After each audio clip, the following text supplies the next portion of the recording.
بالله من الشيطان الرجيم. بسم الله الرحمن الرحيم.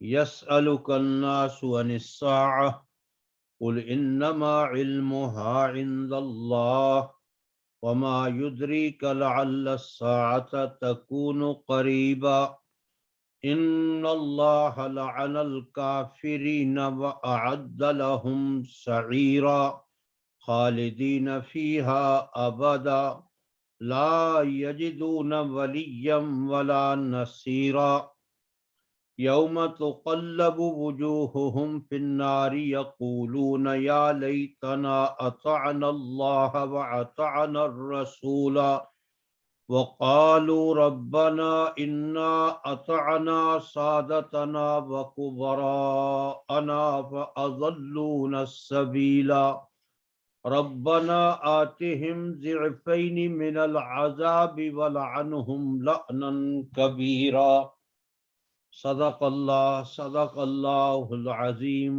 وصدق رسوله النبي الكريم یا رب صل وسلم دائما ابدا ابدا على حبیبک خیر الخلق كلهم سبحانك لا علم لنا الا ما علمتنا انك انت العلیم الحکیم۔ محترم مکرم بھائیو، السلام علیکم ورحمۃ اللہ وبرکاتہ۔ یہ آیات مقدسہ ہے سورہ الاحزاب 22ویں پارے کی، جو میں نے آپ کے سامنے تلاوت کی سعادت حاصل کی ہے۔ اللہ رب العالمین ایک سوال مشرکین کی طرف سے جو ہوا اس کا ذکر فرما رہے ہیں۔ فرمایا یسألک الناس عن الساعہ، پوچھتے ہیں آپ سے لوگ قیامت کے بارے میں۔ قل، کہہ دیجئے، انما علمها عند اللہ، یقیناً اس کا علم اللہ ہی کے پاس ہے۔ وما یدریک لعل الساعة تکون قریبا، اور آپ کیا جانے کہ شاید قیامت ہو قریبی۔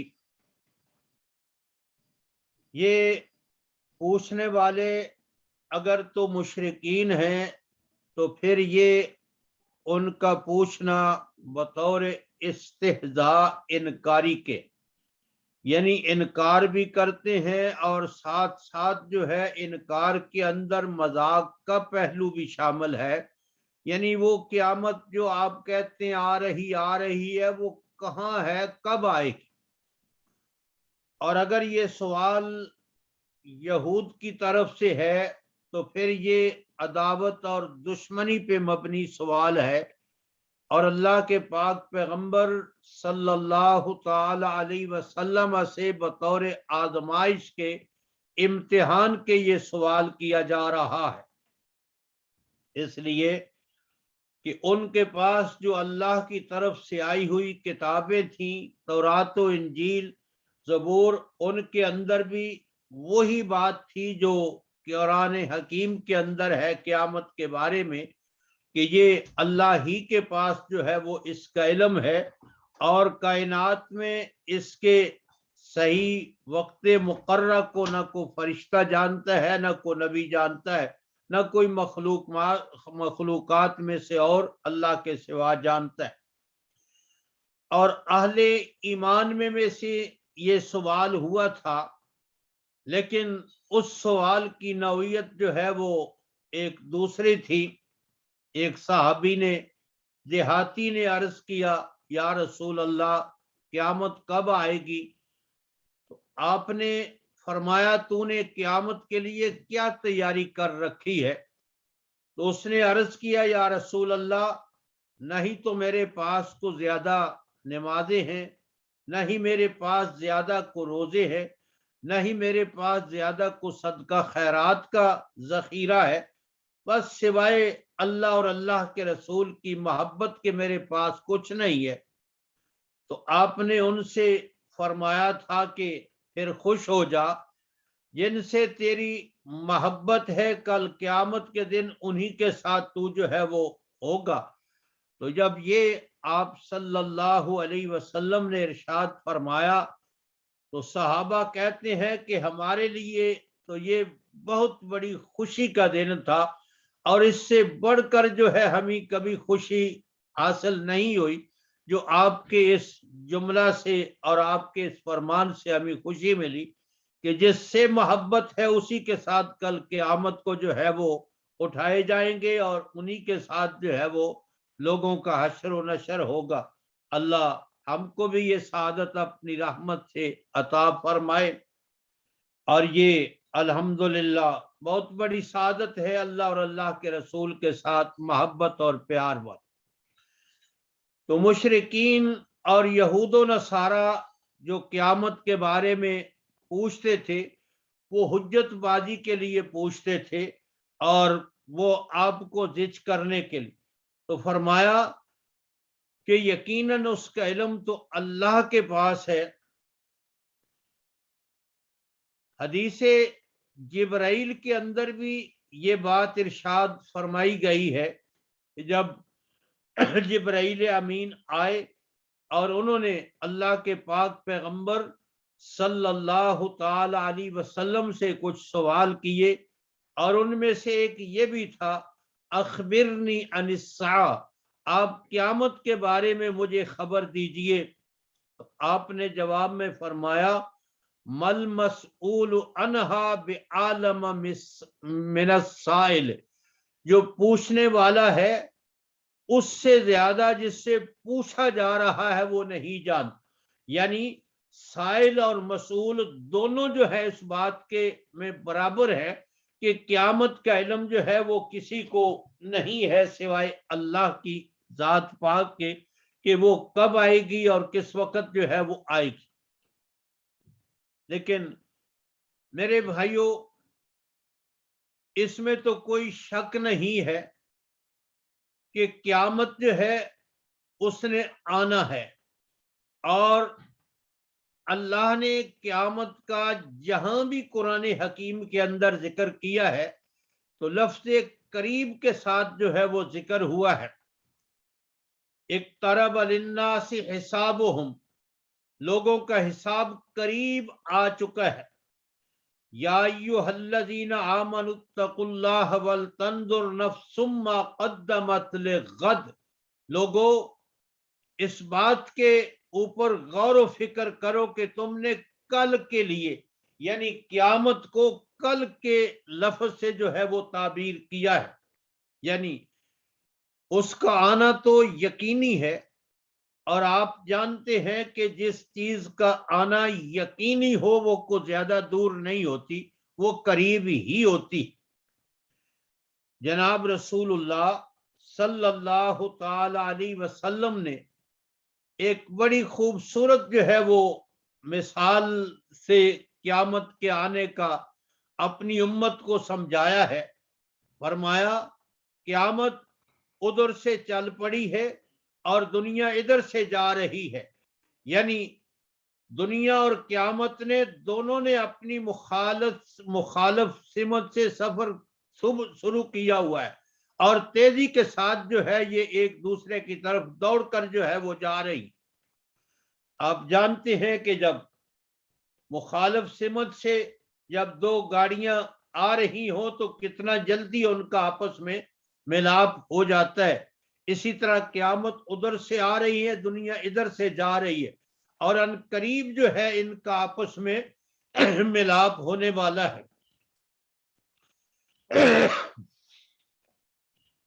اور پھر میرے بھائیوں یہ جو بعید یعنی دور اور قریب اس کے ناپنے کے جو ہمارے پیمانے ہیں وہ صحیح نہیں ہے۔ اگر وہ صحیح ہو جائے تو پھر یقیناً یہ قیامت بالکل ہمارے قریب ہے۔ مثال کے طور پہ آپ جرمنی سے سفر کرتے ہیں پاکستان کے لیے، جب آپ جہاز میں بیٹھے تو آپ کے ساتھ والے آدمی نے کہا بھائی اسلام آباد قریب ہے. آپ اس سے کہیں گے بھائی ابھی تو جہاز جرمنی سے اڑا بھی نہیں ہے اور آپ کہتے ہیں کہ وہ قریب ہے. اب جہاز اڑ پڑا اور چلتے چلتے یہ سارے ممالک کو کراس کرتے کرتے کوئٹہ یا کراچی یا پاکستان کی حد میں پہنچ گیا. اب آپ کا ساتھی آپ کو کہتا اب اسلام آباد قریب ہے، تو آپ کہیں گے واقعتاً اب بالکل قریب ہے، اس لیے کہ لمبا سفر طے ہو چکا ہے اور چھوٹا سفر جو ہے اب جو ہے وہ باقی. اسی طرح یہ کائنات یہ تو اللہ ہی کے علم میں ہے کب سے اللہ تعالیٰ نے اس کی بنیاد رکھی ہے، یعنی جنوں اور فرشتوں کو پیدا کیا، زمین و آسمان کو کب سے پیدا کیا، لیکن آدم کی جو اس کائنات کے اندر بنیاد رکھی گئی ہے اس کو زیادہ عرصہ ابھی نہیں گزرا. لیکن اس کے باوجود آپ غور فرمائیں کہ سیدنا آدم علیہ السلام کا دور گزرا اور آپ کے بیٹے حضرت شیس علیہ السلام کا دور گزرا اور پھر ان کے بیٹے حضرت ادریس علیہ السلام کا دور گزرا، جناب نوح کا دور گزرا، جناب ابراہیم کا دور گزرا، یعنی 1,24,000 انبیاء علیہم السلام اور ان کی قوموں کا دور گزر چکا ہے.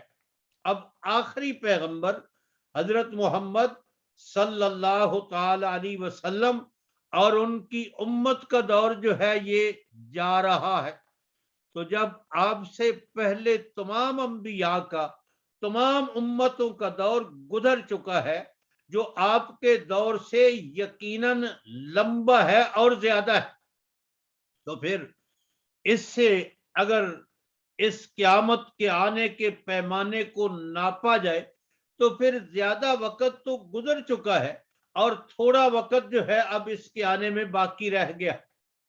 اس لیے جناب رسول اللہ صلی اللہ تعالی علیہ وسلم نے مثال دے کر فرمایا تھا، اپنی شہادت کی انگلی اور درمیانی انگلی کو جوڑ کر آپ نے اشارتاً فرمایا تھا کہ میں اور قیامت آپس میں اس طرح جڑے ہوئے ہیں اور ملے ہوئے ہیں، میرے اور قیامت کے درمیان اب کوئی اور فاصلہ جو ہے وہ حائل نہیں ہے، یعنی کوئی اور نبی نہیں آئے گا جس کی وجہ سے کچھ وقت اور جو ہے وہ لمبا کیا جائے، بلکہ میں آخری نبی ہوں، تم آخری امت.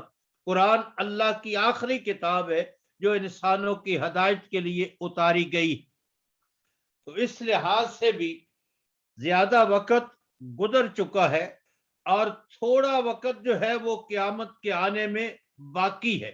اس لیے جہاں بھی قیامت کا ذکر ہوا قریب کے الفاظ کے ساتھ ہوا، جس طرح یہاں بھی فرمایا وَمَا يُدْرِيكَ لَعَلَّ السَّاعَةَ تَكُونُ قَرِيبًا، آپ کیا جانے ہو سکتا ہے کہ قیامت کا وقت بالکل قریب. یہاں ایک بات یہ بھی عرض کر دوں، یہ لعل جو ہے جب اس کی نسبت اللہ رب العالمین کی ذات پاک کی طرف کی جاتی ہے، یعنی اللہ کی ذات پاک کسی معاملے میں لعل کے لفظ سے اس کو تعبیر فرماتے ہیں، اس طرح یہاں فرمایا لعل الساعۃ تکون قریبا، تو عام طور پہ معنی تو ہم یہ کرتے ہیں کہ شاید قیامت ہے قریب، لیکن وہاں پھر معنی یقین کا ہوتا ہے جب اللہ کی طرف سے اس لفظ کو جو ہے وہ کہا جاتا ہے. تو اور بندوں کی طرف سے ہو تو پھر یہ شاید کے لفظ میں، شک کے لفظ میں جو ہے یہ لفظ بولا جاتا ہے، لیکن اللہ کی طرف سے یہ لفظ آئے تو پھر یقین کا معنی دیتا ہے. تو اللہ فرماتی ہیں یقیناً وہ قیامت اب جو ہے وہ قریب. میرے بھائیوں، قیامت کی گھڑی کا صحیح علم تو اللہ رب العالمین کی ذات پاک کے پاس ہی ہے، اور قیامت کیسے آئے گی، اس کا ذکر اللہ تعالیٰ نے قرآن مجید کے اندر فرما کر ہم لوگوں کو خبردار کر دیا ہے۔ لیکن اس سے پہلے میں ایک بات سمجھنے اور سمجھانے کے لیے عرض کرنا چاہتا ہوں۔ دیکھیے، سیدنا صالح علیہ السلام نے جب اپنی قوم کو یہ بات کہہ دی کہ 3 دن کے بعد عذاب آ جائے گا، تم ہوشیار ہو جاؤ، تو اس وقت قوم کی سمجھ میں یہ بات نہیں آئی، اور وہ ان 3 دنوں کو بڑا لمبا عرصہ سمجھ رہے تھے اور اس میں شک کے بارے میں مبتلا تھے کہ یہ صالح ٹھیک نہیں کہہ رہا، کب یہ دنیا اور یہ دنیا کا نظام یہ اس طرح جو ہے وہ ختم کیا جائے گا۔ لیکن 3 دن کے بعد جب اللہ کا عذاب آیا تو پوری قوم جو ہے وہ ملیا میٹ کر دی گئی، اور وہی چند لوگ بچے جو صاحب ایمان تھے۔ اسی طرح سیدنا لوط علیہ السلام کے پاس جب وہ فرشتے، عذاب والے فرشتے خوبصورت بچوں کی شکل و صورت میں آئے، تو وہ قوم جو ہے اپنی اس بدماشی کے لیے جناب لوط علیہ السلام کے گھر کا انہوں نے گھیراؤ کر لیا۔ اب چند لمحے اس کو پتہ نہیں تھا کہ ہم جن بچوں کو حاصل کرنے کے لیے، اپنی خواہشات پوری کرنے کے لیے کوشش اور تگ و دو کر رہے، یہی ہماری ہلاکت اور بربادی کا جو ہے وہ سبب بننے والے ہیں۔ اور جناب لوط علیہ السلام سمجھا رہے ہیں، تو پھر جب جبرائیل امین نے کہا کہ آپ تو نکل جائیں رات کے کسی وقت، یہ صبح برباد، تو ایک چند لمحے بھی اس قوم کو اس بات کی خبر نہیں تھی کہ ہمارے ساتھ جو ہے وہ کیا ہونے والا ہے۔ لیکن پھر جب اللہ کا عذاب آیا تو پوری قوم جو ہے وہ تباہ و برباد جو ہے وہ کر دی گئی۔ اسی طرح قیامت کی جو گھڑی ہے، رب تعالی نے اس کے لیے جو ہم امت مسلمہ اور آخری پیغمبر کے دور کے لوگوں کو اس سے خبردار کیا ہے، وہ بھی اسی طرح وما امرنا الا واحدۃ کلمح بالبصر، فرمایا وہ قیامت کی گھڑی تو ایسی جلدی آئے گی جس طرح تم آنکھ کو جھپکتے ہو نا، تو آنکھ کے جھپکنے میں کچھ دیر ہو سکتی ہے لیکن قیامت کے آنے میں کوئی دیر نہیں لگ سکتی۔ جناب رسول اللہ صلی اللہ تعالی علیہ وسلم نے فرمایا کہ ہر انسان، ہر بندہ اپنے اپنے کام میں مصروف ہوگا، اور کسی کو یہ احساس تک نہیں ہوگا کہ اب ایک لمحے کے بعد ہمارے ساتھ کیا ہونے والا ہے۔ اچانک اس سور کے اندر پھونکا جائے گا اور قیامت کا زلزلہ جو ہے وہ برپا کر دیا جائے گا۔ لیکن اللہ رب العالمین نے اپنے محبوب حضرت محمد صلی اللہ تعالی علیہ وسلم کی ذات گرامی کو اس قیامت کے آنے سے پہلے اس کی کچھ نشانیاں جو ہے وہ بتلا دی ہیں، جو آپ نے اپنی امت کو وہ نشانیاں بتا کر آگاہ کر دیا ہے، خبردار کر دیا ہے کہ جب یہ نشانیاں، یہ علامات ظاہر ہو تو سمجھ لینا کہ اب بالکل قیامت جو ہے وہ تمہارے قریب ہے، اور وہ آئی کی آئی۔ اور وہ چند نشانیاں میں اب بھائیوں کے سامنے عرض کیے دیتا ہوں۔ بخاری مسلم کی حدیث ہے، سیدنا انس رضی اللہ تعالی عنہ راوی ہیں جو آپ کے خادم خاص تھے۔ آپ نے فرمایا کہ جب قیامت بالکل قریب آ جائے گی تو فرمایا اس وقت دنیا سے علم اٹھ جائے گا، جہالت عام ہو جائے گی۔ آپ اور میں سوچتے ہیں آج کا دور جو ہے یہ تو بڑے علم کا دور ہے، بڑی معلومات کا دور ہے، اور سائنس نے کہاں تک جو ہے وہ ترقی کر لی ہے، اور پھر آج کے علماء اور یہ نیٹ کے اندر سب کچھ موجود ہے، اور بڑی بڑی باتیں کرتے ہیں، بڑے بڑے نکات جو ہے وہ بیان کرتے ہیں۔ لیکن میرے بھائیوں، معلومات کا نام جو ہے یہ علم نہیں ہے۔ علم جس چیز کا نام ہے وہ ہے کہ جس چیز کو انسان جانتا ہے اس کے مطابق اس کا عمل بھی ہو، تو پھر اس کو کہتے ہیں کہ یہ صاحب علم آدمی ہے، یہ عالم آدمی ہے۔ اور اگر جانتا تو سب کچھ ہے، لیکن اس کا عمل جو ہے وہ اس علم کے مقابلہ میں صفر ہے، تو وہ آدمی اللہ کے دربار عالی میں جاہلی قرار دیا جاتا ہے۔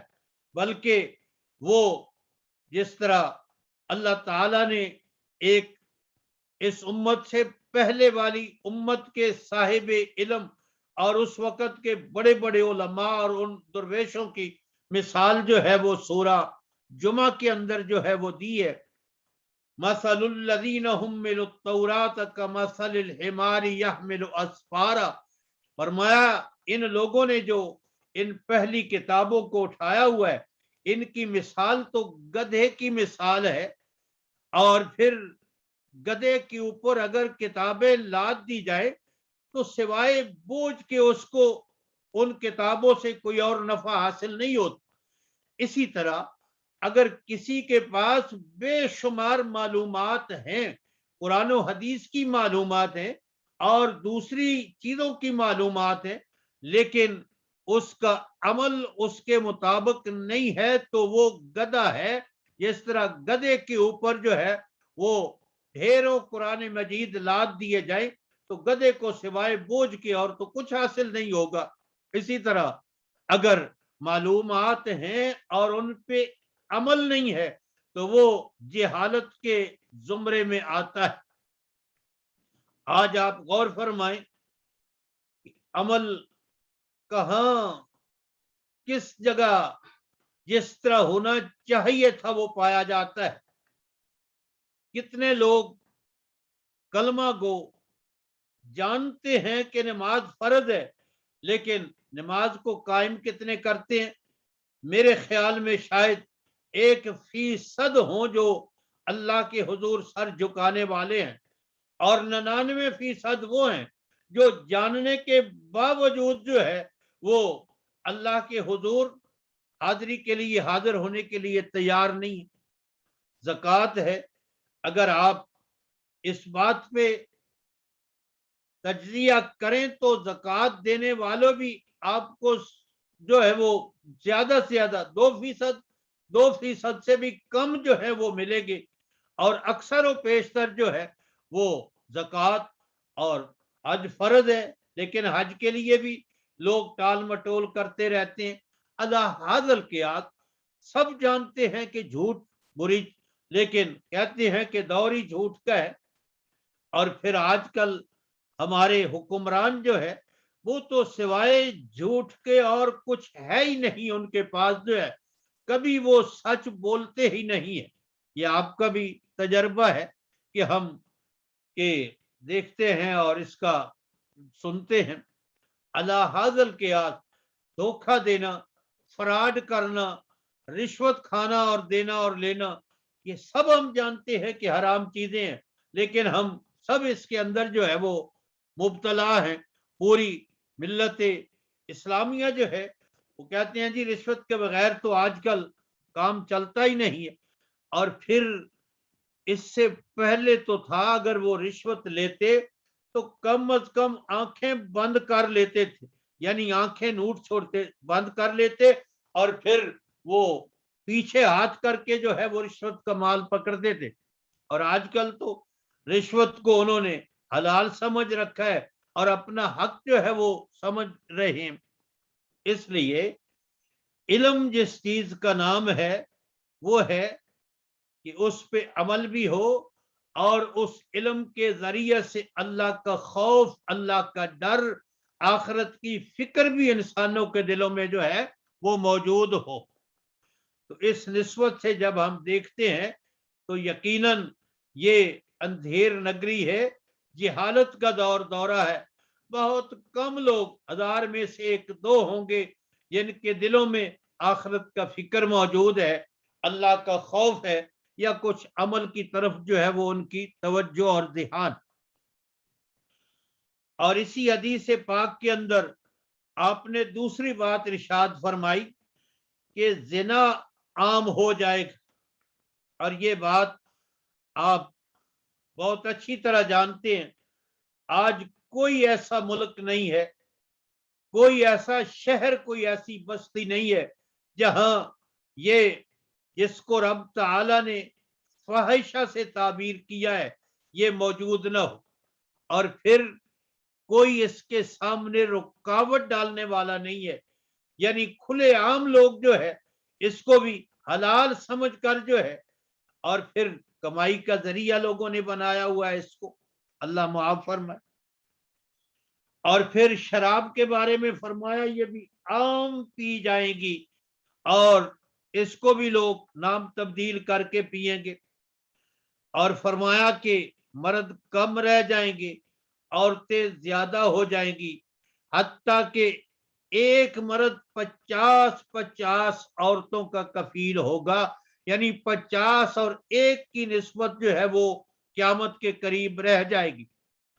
اب شاید یہاں تک معاملہ تو نہ پہنچا ہو، لیکن اوور حال جو ہے وہ اب بچیوں کی پیدائش زیادہ ہے، اور بنسبت لڑکوں کے اور مردوں کے، اور ہر علاقہ میں جو ہے وہ اب عورتوں کی اور بچیوں کی کثرت جو ہے وہ اور ہو رہی ہے، اور کچھ وقت کے بعد جو ہے وہ بہت زیادہ ہو جائے گی۔ یہ بخاری مسلم کی حدیث تھی۔ ترمذی شریف کی ایک حدیث ہے جس کے راوی ہے سیدنا ابو ہریرہ رضی اللہ تعالی عنہ۔ وہ فرماتے ہیں کہ جب قیامت بالکل قریب آئے گی تو اس وقت جو امانت ہوگی لوگ اس کو غنیمت کا مال سمجھ لیں گے، یعنی حلال سمجھ لیں گے، اور پھر اس امانت کی بالکل پرواہ نہیں کریں گے۔ اور آج کے اس دور میں آپ غور فرمائیں، یہ جتنے مسلمانوں کے بیت المال ہیں، اگر کسی کے پاس مسجد کا پیسہ ہے وہ تو کچھ خیال کرتا ہے، لیکن اگر کسی مسلمان حکمران کے پاس پورے ملک کی عوام کا پیسہ موجود ہے، ٹیکس کا پیسہ موجود ہے، تو وہ کس طرح للے تللوں میں جو ہے وہ ان کو اپنی ذات کے لیے جو ہے ان کو خرچ کر رہے ہیں، اپنی خواہشات کی تکمیل کے لیے کس طرح جو ہے وہ ان کو اڑا رہے ہیں، حلال سمجھ کر، اپنا حق سمجھ کر۔ حالانکہ بیت المال یہ ایک امانت ہے، اور اس کے اندر جو ہے اگر اللہ اور اللہ کے رسول کے حکم کے سے ہٹ کر اس کو استعمال کیا جائے تو یہ خیانت ہوتی۔ آپ نے وہ واقعہ یقیناً سنا ہوگا، پڑھا ہوگا، کہ سیدنا علی المرتضی شیر خدا رضی اللہ تعالی عنہ، اس وقت یہ بینک تو تھے نہیں، اور اس وقت تو وہ کوٹری اور مکان اور کچھ جگہ ہی ہوتی تھی جہاں بیت المال کا اور قوم کا مال جو ہے وہ جمع ہوتا تھا۔ تو جب اس جگہ سے مال ختم ہو، تقسیم ہو جاتا، تو حضرت علی رضی اللہ تعالی عنہ اس کوٹری میں داخل ہو کر سر سجدے میں رکھ کر یہ فرمایا کرتے تھے، اے زمین گواہ ہو جا، میں نے تیرے اندر حق کے ساتھ مال کو آنے دیا ہے، اور تیرے اندر سے حق کے ساتھ ہی مال کو نکلنے دیا ہے، یعنی نہ ہی ناجائز مال کو آنے دیا ہے، نہ ہی ناجائز طور پر تیرے اندر سے میں نے مال کو نکلنے دیا۔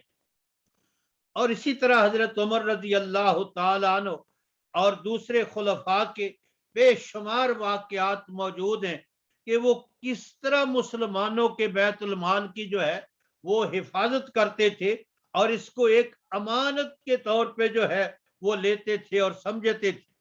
لیکن آج کے دور میں تو یہ ممبریاں، یہ پارلیمنٹ میں جانا اور یہ مناصب حاصل کرنا، اس کا مقصد وحید ہی یہ ہوتا ہے کہ ہم لوٹ مار کریں گے، عیاشی اور بدماشی کریں گے، اور تو کوئی مقصد ہی نہیں ہے.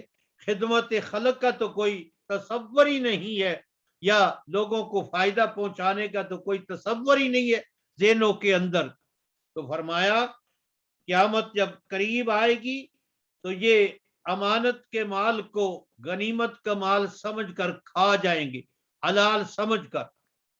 اور فرمایا زکوٰۃ کو تاوان سمجھا جائے گا، چٹی سمجھا جائے گا، خوش دلی کے ساتھ زکوٰۃ ادا نہیں کریں گے. اور آج اگر جو ہے وہ جو سرورے کرتے ہیں کرایا جائے تو میرے خیال میں 2% بھی لوگ زکوٰۃ ادا کرنے والے نہیں ملیں. اس کی 500، 1000، 2000، 5000، 6000، زیادہ سے زیادہ 20-10 ہزار زکوٰۃ بنتی ہے، وہ تو خوش دلی کے ساتھ. لیکن جن کی زکوٰۃ 50,000 لاکھ کے قریب اور کروڑوں کے حساب سے ہے، وہ زکوٰۃ نہیں دیتے، اور وہ زکوٰۃ دینا اپنے لیے جو ہے وہ موت تصور کرتے ہیں اور سمجھتے ہیں. تو میرے بھائیوں، زکوٰۃ اگر عدل و انصاف کے ساتھ ہر مسلمان، ہر پیر و مرشد، یہ جو گدی نشین ہے اور یہ حکمران ہے اور یہ جو سرمایہ دار اور یہ جو جاگیردار ہیں، اگر عشر اور زکوٰۃ کو جو اللہ اور اللہ کے رسول کا حکم ہے اس کے مطابق نکالیں تو پاکستان نہیں، پوری دنیا میں کوئی غریب باقی نہیں رہ سکتا. اور پھر عدل و انصاف کے ساتھ اگر اس کی تقسیم ہو، ایسا نہ ہو کہ زکوٰۃ تو وصول کرتے ہیں پاکستان میں، لیکن اس سے پھر اپنی طرف سے صدقے کے بکرے اور اپنی طرف سے پھر جو ہے وہ پتہ نہیں کیا کیا اس سے جو ہے وہ کرتے ہیں، وہ ان مستحقین تک جو ہے وہ پہنچتی ہی نہیں ہے. تو فرمایا زکوٰۃ کو تاوان سمجھا جائے گا. علم دین جو ہے یہ لوگ دنیا حاصل کرنے کے لیے، دنیاوی اغراض کے لیے جو ہے وہ حاصل کریں گے، یعنی اللہ کی مخلوق تک اللہ کا پیغام پہنچانے کی نیت نہیں ہوگی، ارادہ نہیں ہوگا، بلکہ مقصد یہ ہوگا کہ اس کے ذریعے سے ہم لوگوں کی جیبوں کو خالی کریں اور پھر اپنے جو ہے وہ ہم بینک بیلنس جو ہے وہ بڑھائیں. اور آج بے شمار لوگ یہ کام کر رہے ہیں. اور میرے بھائیوں، آپ نے فرمایا کہ لوگ ماں کی نافرمانی کریں گے اور اپنی بیویوں کی اطاعت کریں گے. شاید آج یہ کام بھی ہو رہا ہے. اور فرمایا کہ اپنے باپ سے دور ہوں گے، دوستوں کے قریب ہوں گے. باپ کے لیے ان کے پاس وقت نہیں ہوگا کہ پاس بیٹھ کر چند باتیں ہی اس سے جو ہے وہ کر لے، لیکن دوستوں کے لیے تمام کا تمام وقت جو ہے وہ موجود ہے. یقین جانیے کہ ایک خاتون میرے پاس آئی، میرے سامنے قرآن مجید ہے، میں باوضو ہوں. اس نے کہا کہ میرا بیٹا شاپ پہ کھڑا تھا تو میں نے پیچھے سے اس کو دیکھ لیا اور میرے دل کو ٹھنڈ پڑ گئی. یعنی بیٹے کو دیکھنے کے لیے بیچاری ترس رہی تھی، ایک ہی بیٹا، پیچھے سے دیکھا تو خوش ہو گئی. اور ایک خاتون آئی اور اس نے کہا وہ تعویذ دے دے، میری بہو جو ہے میرے پوتے پوتیوں کو مجھے دیکھنے نہیں دیتی، میں ان سے کچھ مانگتی نہیں ہوں، صرف دیکھنا چاہتی ہوں.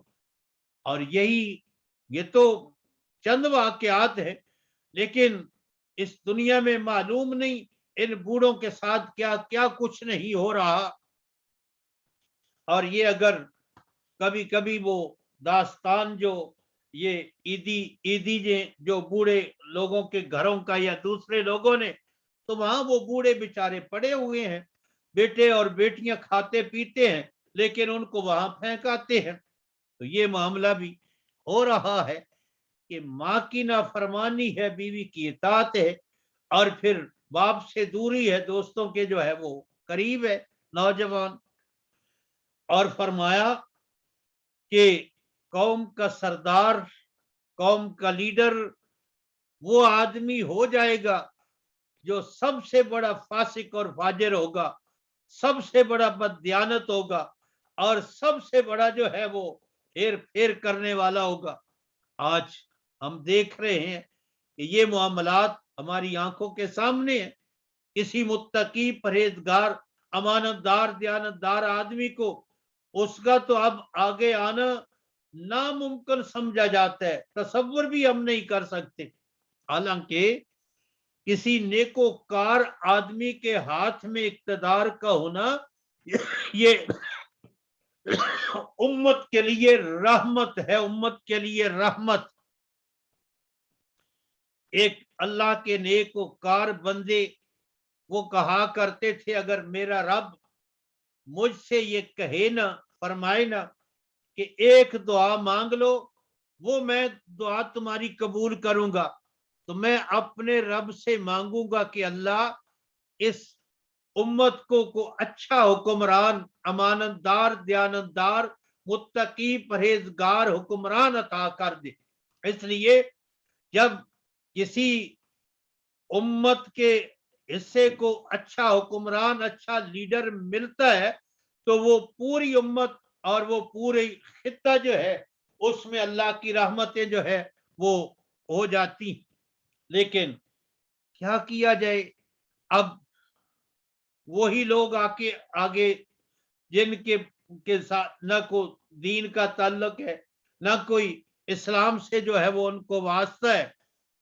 آپ بہتر جانتے ہیں کہ سورہ اخلاص جن کو نہیں آتی، جن کو نماز تک نہیں آتی، وہ امت مسلمہ کی خیرخواہی کریں گے. تو فرمایا قوم کا لیڈر، قوم کا سردار وہ ہو جائے گا جو سب سے بڑا بددیانت ہوگا اور سب سے بڑا شریر ہوگا.